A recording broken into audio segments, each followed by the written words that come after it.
सहना भवतु सहनौ भुनक्तु सह वीर्यं करवावहै तेजस्विनावधीतमस्तु मा विद्विषावहै ॐ शान्ति शान्ति शान्ति हरि ॐ तत्सत्.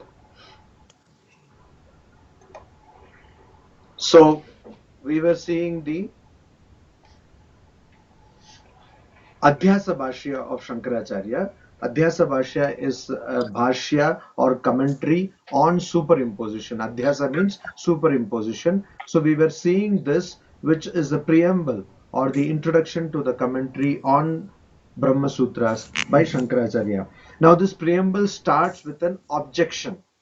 Traditionally, in Indian philosophy, we study texts where we posit or we raise an objection, which is a probable objection, which can come from the opponent.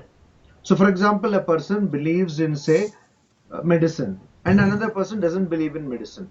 So, if the person who believes in medicine or practices medicine wants to say that these are the salient features of medicine and these are the benefits of medicine, and so hence medicine is something which should be practiced. So what traditionally in Indian philosophy we do is that we raise an objection which we imagine ourselves, that if there were a opponent, what would have that opponent told, and we raise this objection. So this objection is an imaginary objection which is raised by the person who is not the opponent, but who is expecting opposition to come in such a form. So automatically this kind of an objection suffers from a limitation, that is, that objection is raised by a person who is not objecting. So it may not be harsh, or it may be extra harsh, it may be less critical, or it may be more critical, depending on the intelligence and depending on the understanding of the person who is positing such an imaginary opposition that might have come. For example, if a person does not believe in medicine and wants to prove one standpoint that medicine is not necessary, for that person should have been completely schooled in medicine to properly raise the objection that would have come from a person who might have been a physician or a doctor, who might have raised these objections. So if you want to raise objections which might have been raised by your opponent, you should know opponent's school of thought also thoroughly. If you don't know the opponent's school of thought thoroughly, how can you raise an objection which the opponent might have raised? And so here the point is that objection is always raised by people who are supposed to know the standpoint, the philosophy of the person who might have objected. So So the objection is being raised by the author himself here. Yes. By the author himself. Yes. So the tradition in Indian philosophy is that when you want to put forth your standpoint or your argument in philosophy, then you raise objections that might come from your opposing parties. Okay, so that has been wonderfully done by Shankaracharya in all his commentaries. In his commentary on the Bhagavadgita, in his commentary on the Upanishads, it has been done wonderfully well. Why? Because he has a thorough understanding of all the other standpoints, all the other philosophies which are opposing his philosophy, and his philosophy being Advaita Vedanta. Now this tradition is called as Purva Paksha. Paksha means standpoint. Standpoint or the side. Paksha also means side and standpoint. So Purva means the previous side, or here it means the opposing party, opposing side, opponent. So Purva Paksha, an argument is raised which could have been raised or might have been raised or might be raised by your opposite party. So instead of saying that I am a fool myself, I say that you may say that I am a fool. But thereby, I try to tell you, I put words in your mouth. I say that you might say that I am a fool. But then, because of such and such logic, because of such and such rationale, I am not a fool. You see, this is how it is built. And this is a wonderful way of reasoning. And that tradition you can find in all the philosophical works, particularly the polemical or commentaries, polemical works, works which analyze a particular text, critically analyze a particular text. There you see this, and that is called Purva Paksha. And Siddhanti is the Maharaj, person. Yes. this has been done just to strengthen his standpoint. Not just That to strengthen the standpoint, not just to strengthen the standpoint, but to show how the standpoint is better compared to other arguments. Not just to strengthen the standpoint. So if somebody has an objection, just like we see nowadays in newspapers or academic journals or even in magazines, that somebody has said something. Say Counter view. someone You counter says, view. yeah, someone says capital punishment is necessary.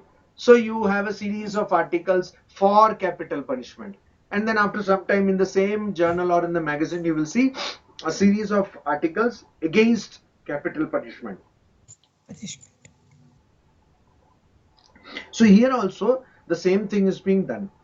You have a particular series of arguments for your what you call standpoint, which is in reply to objection which might be raised against your standpoint. So that is why it is called Purva Paksha, and it is very important. Paksha. Purva Paksha, or we say objection. It is in English translated as objection. So this is the objection. What is the objection? That this cannot be there, etc., etc. Now Shankaracharya begins his preamble or the introduction to Brahma Sutra commentary by an objection. He is positing an objection which might be raised by his opponent. What is the objection? The objection is very simple. The objection is that, you see, you are always talking that there is superimposition. There is confusing of the conscious with the unconscious. There is confusion of the real with the unreal. So the objection is, how can such a confusion take place? Confusion will take place only among similar items. Confusion cannot take place among dissimilar items. If there is a mango, you may confuse that mango with something that appears to be mango. Like, If there is an apple, you may confuse that apple to be something, confuse it with something that appears to be an apple. You cannot confuse an apple with, say, banana. How is it possible? Because they are entirely different. But even then they fall in the category of fruit. So even then there is some similarity. But when you are talking about conscious and we are talking about unconscious or non-conscious, when you are talking about conscious matter, conscious Brahman, and you are talking about inert matter, where is the similarity? There is no similarity. And since there is no similarity, how can there be a confusion, or how can there be superimposition? Superimposition is that in our classical Vedantic example, there is a dark noon and there is a coiled rope, and rope is confused to be snake. But that also is coiled, this also is coiled. Okay, so there is some similarity, yes, confused to be snake. But here this world is unreal, this universe is unreal. And Brahman, the ultimate reality, is real, it is conscious, and it is blissful. How can you confuse so different things with one another? That is the opposition. And so Shankaracharya in the beginning itself brings a brilliant argument which is in the core of all the problems which we suffer. You see, religion comes because there is suffering. The pursuit of religion starts because there is suffering. The pursuit of spirituality starts because there is suffering. If there were no suffering, why would someone come to religion? If there was, see, that is the whole point of Buddha. There is suffering, and so to get rid of suffering, you come to dharma or religion or the path. So, suffering, now what is critical in suffering? Critical in suffering is confusion. We always suffer because of lack of clarity. Now, why does this confusion come? So first, before you can understand the solution or you can arrive at the solution, you should understand clearly the problem. Before the physician tries to treat you, she or he should understand your disease. So the diagnosis is the first step. So here also Shankaracharya is now trying to prove that there is superimposition. And so this bhashya is popularly, traditionally called Adhyasa Bhashya. Adhyasa means superimposition. That means this part of the bhashya, that is the introduction to the bhashya proper, is called Adhyasa Bhashya because this is a bhashya on superimposition, whereby Shankaracharya will explain what superimposition is, not only explain but logically, cogently, rationally prove that there is superimposition. So in order to do that, in the beginning itself, Shankaracharya brings an argument that there is no superimposition. And so our text starts with these words. What are the words? Yushmad. So you have to understand the breaking of the words, because you had wrongly broken those words. So you have to understand properly how they are broken, the sandhi vichcheda. And also it will help you to understand the words, meaning of those words in proper clarity. Yushmad. Yushmad means what? Yushmad means you. You. You. Yushmad. Asmad. Asmad means I. We. I. Asmad means I. Vayam means we. Asmad means I. Yushmad, Asmad. Pratyaya means notion. So pratyayoho means two notions. Dvivachana.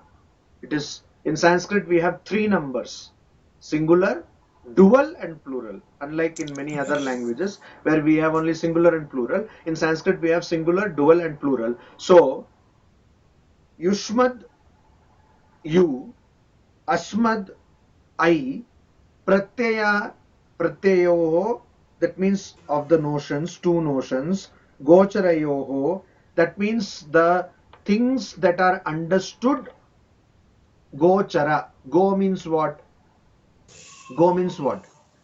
Go means senses. You see, go means, Sanskrit is a very wonderful language. You have to understand it. That's all. To go little deeper, and you get this delight of knowing things.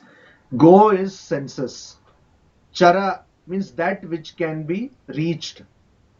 Gochara means that which can be reached by senses. So Gochara can mean that which is comprehended, that which is understood. So Govinda. Govinda. Vinda means one who knows. Go means senses. So one who knows the senses means what? One who has conquered the senses. So Krishna Govinda. If you put the meaning go to mean cows there, that means one who knows the cows. That also will work there. Cowherd, Sri Krishna, Govinda. Gopala, one who protects the cows, or Cows. who minds the cows. So it can also, there also you can say go means senses, one who minds the senses. So Yushmad, Asmad, Pratyaya, Gocharayoho. That means Yushmad means you, Asmad means I, Pratyaya means concepts, notions, Gocharayoho. So among the concepts denoted by the words you and I, Vishaya Vishayinoho. And what are they denoting? Vishaya, the object. Vishayinaha, subject. Subject. Vishaya, the object. Vishayinaha, the subject. They are denoting that. So, Yushmat is denoting Vishaya, object. Asmat is denoting subject. Now you see, the point is, why should Shankaracharya select the words Yushmat for object? Usually when we see an object, we say this. We don't say you. We don't say a book and say you, come here. We say this. So that is in neuter gender. Why is Shankaracharya selecting this? Because it is conscious. Because he wants to Unconscious. emphasize the difference. So when I say this can be used in connection with me. I am like this. I am this. Okay. So Shankaracharya doesn't want even that kind. Popularly we use I am like this, or I am this, etc., etc. So or this is my body, etc. We popularly use this in connection with us, but we never use you in connection with us. And so Shankaracharya is so careful that he doesn't want you to find any similarity between these two words. And that is why immediately he says, what does he say? He says means he says that the opponent is saying, the objection is saying. What is he saying? Say. Tama prakashavat viruddha swabhavayoho.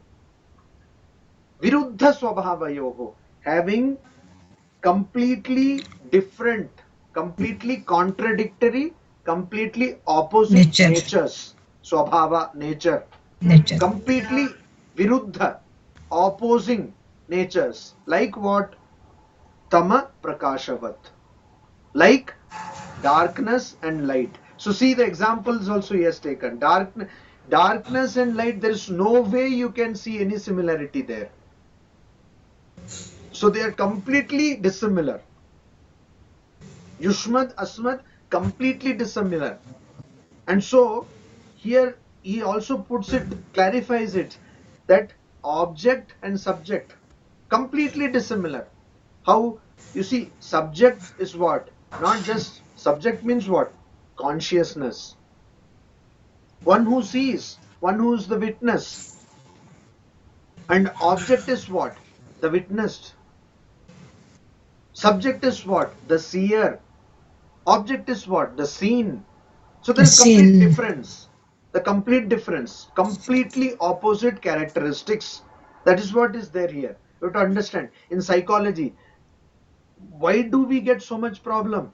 Why do we get so much mental suffering? Because of the other. That is the words. That is exactly the phrase used in psychology or philosophy. The other. You see, the moment you see the other, mother never gets any problem. Mother has no problem.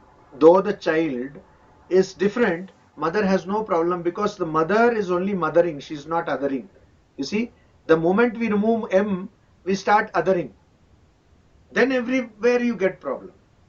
But mother, is the child also is othering. The child is not connected so much to the mother as the mother is connected to the child. So our whole problem is Child. difference. Our whole problem is differentiation. The root cause of all kinds of suffering, as Brihadaranyaka Upanishad will say, is Dvitiyat, because of duality.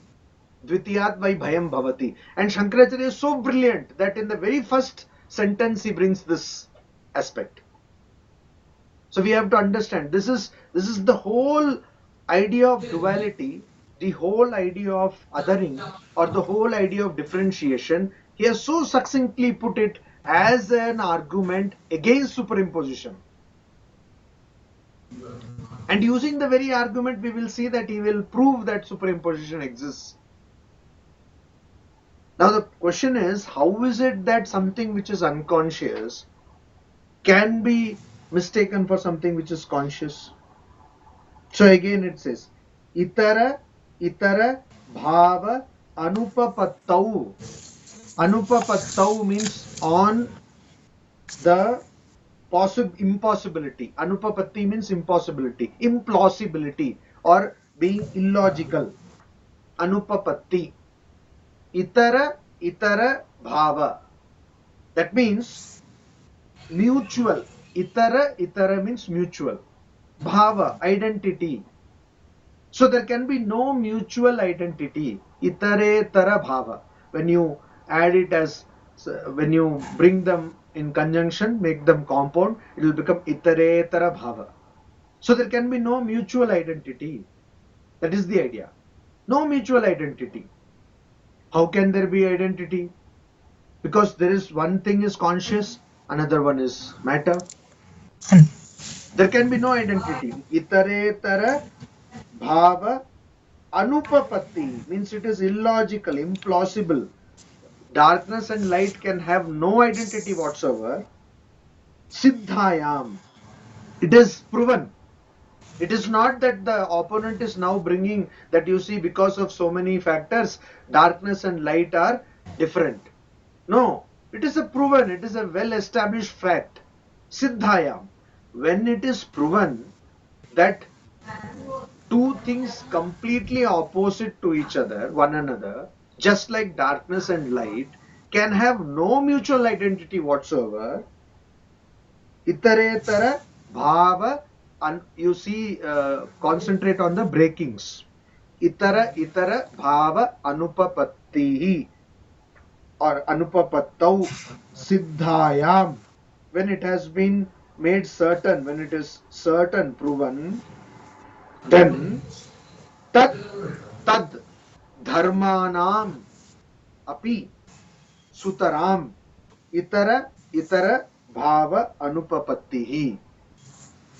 When it is proven that two things mutually contradict to each other, one another, have no mutual identity whatsoever, when it is established, then tad dharmanam, their attributes, those two things which are mutually contradictory, mutually opposing, like darkness and light, their attributes, tad means their, dharmanam, attributes, api, also, sutaram, therefore, itara bhava anupapattihi, or all the more, sutaram, all the more, or therefore.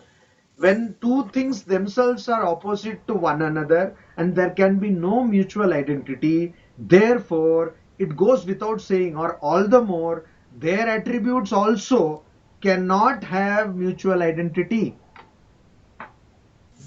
How you cannot say, oh, darkness and light are not mutually identical, but their properties are mutually identical, because anything is made out of its attributes.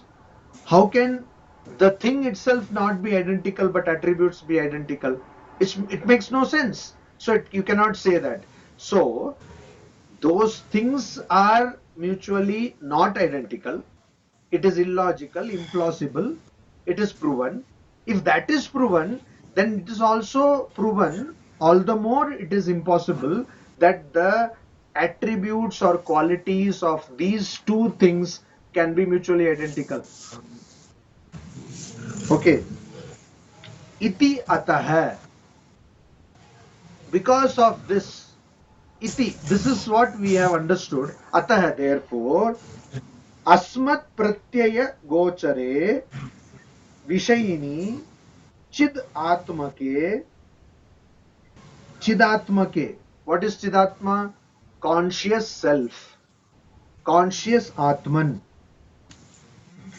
In on conscious atman, which is vishayini, on the subject, asmat pratyaya gochare, which is understood, denoted by the pratyaya, notion, concept of I, asmat, I, pratyaya, concept, gochare, that which is denoted or which is contained in the concept of I.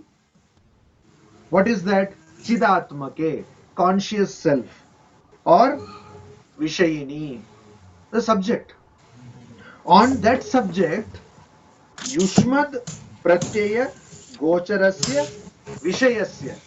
On that subject, Yushmat Pratyaya, the concept of Yushmat, Gocharasya, that which is denoted by the concept of Yushmat or you. Vishayasya, what is that? The object. So on the subject, the object, what is the object? It is you or that concept which is denoted by you, the word you. On that, the subject, or sorry, on the subject, the subject is what? Chidatmaka. That means I, Asmat. But what is it? Chid Atmaka. That is the nature of conscious Atman. That, and also Tad Dharmanam cha, and also their attributes. Adhyasah cannot happen. What is the objection? That on object, on subject, you cannot superimpose the object, because subject is conscious self Conscious. and I, and object is you, and it is not conscious. Unconscious. So you cannot impose this unconscious thing on conscious. Conscious. Also, you cannot impose their attributes also on one another. Tad viparyayena. Also, viparyaya means contradiction or falsity, but here actually error. Viparyaya means error, but here it means conversely. Conversely, tad viparyayena, by implication conversely. What conversely? Vishayinam, Vishayinah tad dharmanam cha vishaye adhyasah. Just like you cannot superimpose the object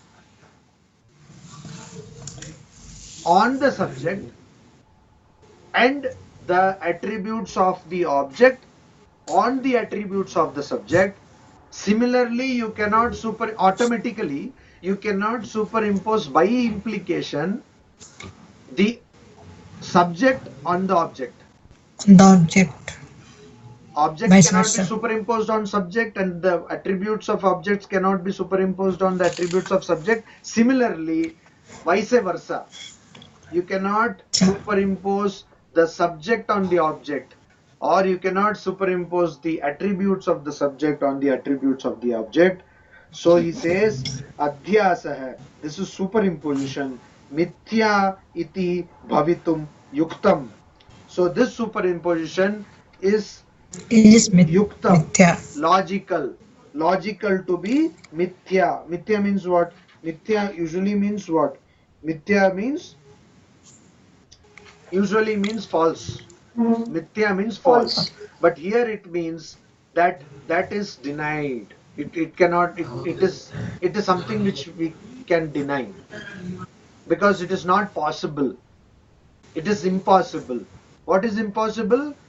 The superimposition of two things which are so contradictory to one another and their attributes, just like light and darkness are contradictory, they cannot be superimposed on one another, just like their attributes also cannot be superimposed on one another. This is what the objection is. Now we will see every aspect of the objection in detail. Now this is the objection. Now we will see one by one each part of that objection in detail.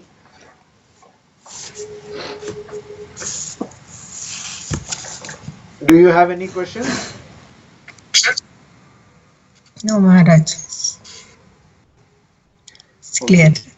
Okay. Om Shanti Shanti Shanti Hari Om Tat Sat.